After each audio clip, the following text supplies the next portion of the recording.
माननीय सभासदों, माननीय अध्यक्ष जी,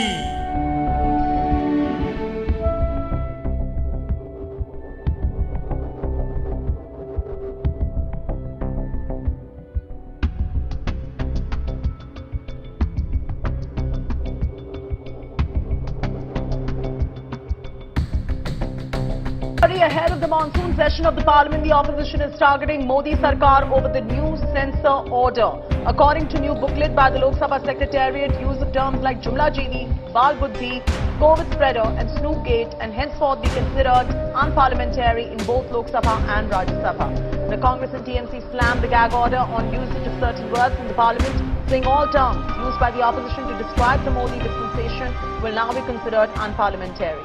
It's quite surprising and extremely funny that the government decides, or the speaker has decided words, common words that are used in political circles as unparliamentary.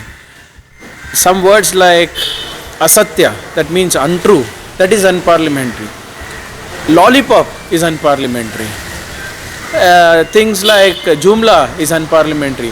I think anything that describes this government and its policies in a sarcastic way, they have ensured it has become unparliamentary now. There are a lot of instances where previously governments were called worse things, and the government accepted its mistake, corrected, there was a course correction. But here it is completely trying to stifle the voice of the opposition by coming up with these very childish laws and childish remarks on these so-called unparliamentary words.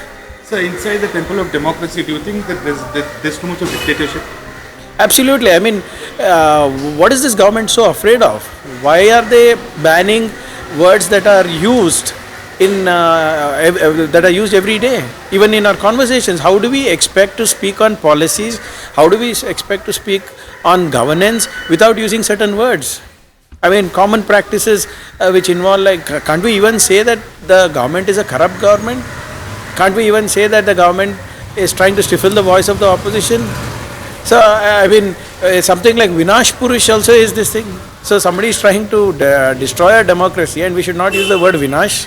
So it's extremely disappointing that our democracy is being reduced to this mockery by the speakers.